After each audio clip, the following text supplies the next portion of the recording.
주님께서 여러분과 함께 마테오가 전한 거룩한 복음입니다.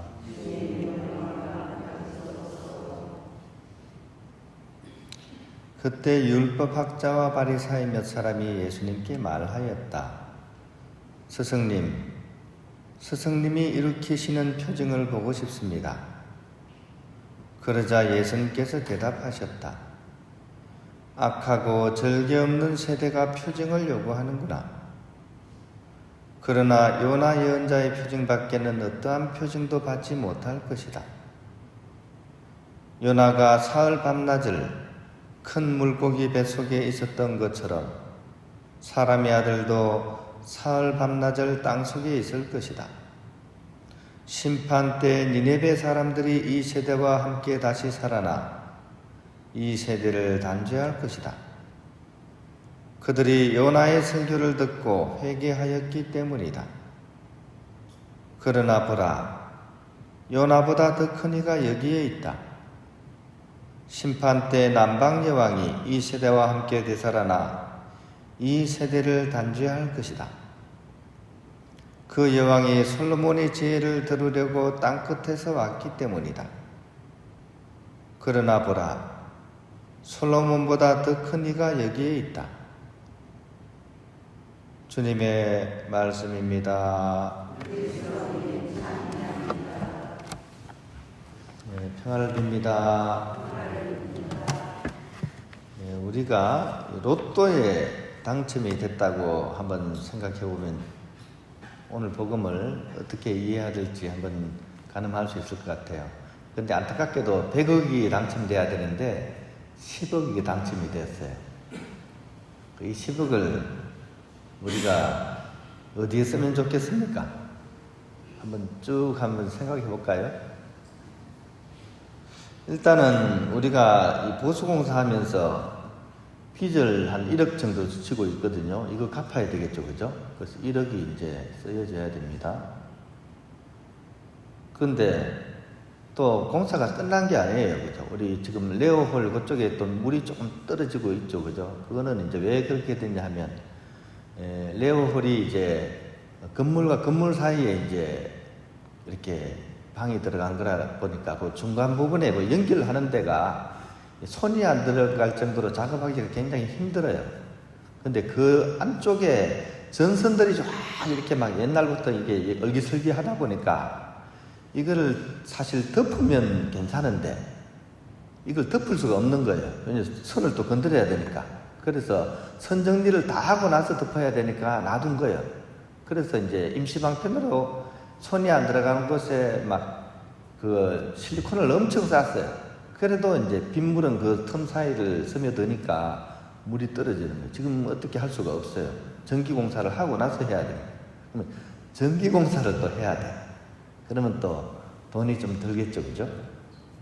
그 다음에 우리가 어디 가려고 해도 지금 이제 좀 약간 좀 버스가 좀 큰 게 있으면 좋을 것 같아, 그죠? 우리가 어디 막 성지순례를 가거나 이러면, 그죠? 그래서 본당에 버스를 좀 하나 구입을 하고, 그죠?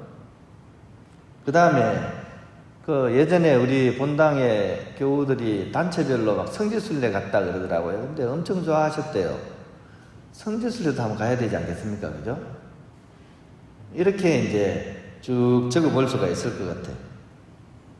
다 필요한 것들이긴 한데, 그런 우리들에게 필요한 것은 10억이라는 당첨금이 아니라 아마도 회개해야 되는 마음일 거라는 생각이 듭니다. 왜냐하면 우리가 정말 그렇게만 생각한다면 아직 회개를 한 것이 아니기 때문입니다. 회개라는 단어는 메타노이아라는 단어입니다. 메타는 뭔가를 넘어서다 이런 뜻이고요. 노이아는 노기아, 정신을 얘기합니다. 정신세계를 얘기합니다. 그러니까 회개한다는 것은 나만 생각하는, 나의 뭔가를 생각하는 그런 이기적인 정신세계에서 하느님과 이웃을 생각하는 그런 정신세계로 넘어가는 것. 그러니까 사실은 몸은 같은 몸인데 회개한 사람과 회개하지 않은 사람은 다른 사람인 거예요. 새로운 사람이 되는 겁니다. 즉 타인을 위해서 뜨거운 가슴이 열린 사람, 이런 사람이 회개한 사람입니다.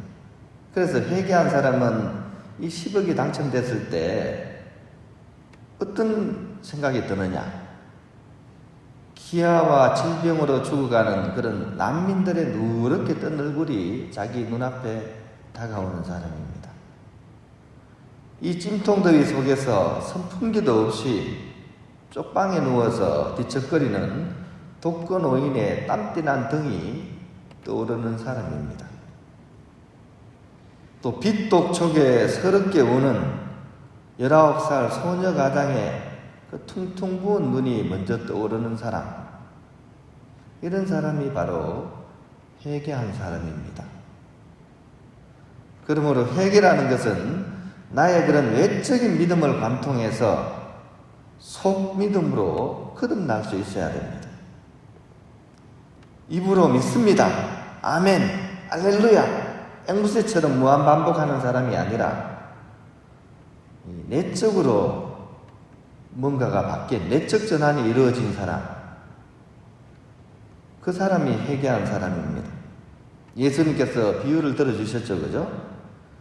아버지, 예, 얘기해놓고 결국은 밭으로 일하러 안 나가는 동생은 어떻게 보면 회개하지 않은 사람이고, 입으로는 못 가요 했지만 이내 아버지의 뜻을 생각하고 결국 밭으로 나가서 일하러 간 형이 회개한 사람입니다. 그래서 형만한 아우가 없는 거죠, 그죠?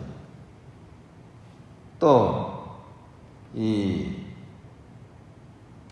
오늘 복음에서 예수님께서 악하고 절개 없는 세대들아 라고 일컫는 사람들, 이 사람들 어떻게 보면 무늬만 유다인인 사람들, 이런 사람들은 회개하지 않은 사람들이지만 이방인인 요나의 설교를 듣고도 회개한 니느웨 사람들, 이런 사람들이 바로 회개한 사람들입니다. 그런 차원에서 오늘 복음은 우리로 하여금 내가 회개하려느냐 아니면 회개하지 않느냐, 이런 것들을 한번 이렇게 성찰해 보게 하는 그런 복음인 것 같습니다. 뒤늦게 후회하는 청개구리 신자가 되지 말고 오히려 회개하는 개구리 왕눈이가 되라는 것이 어떻게 보면 오늘 복음이 우리에게 알려주는 내용이라고 하겠습니다. 오늘 하루 나의 신앙은 과연 어디에 머물러 있는가?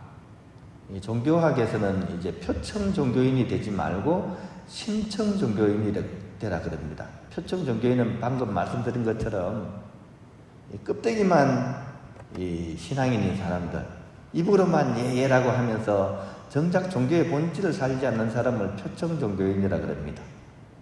심청 종교인은 그 종교생활을 통해서 하느님을 체험하고 만나는 사람들, 사람들이 심청 종교인입니다. 나는 지금 내 신앙은 과연 어디쯤에 와 있나? 그런 것들을 오늘 복음을 통해서 우리가 한번 성찰해 보았으면 좋겠습니다.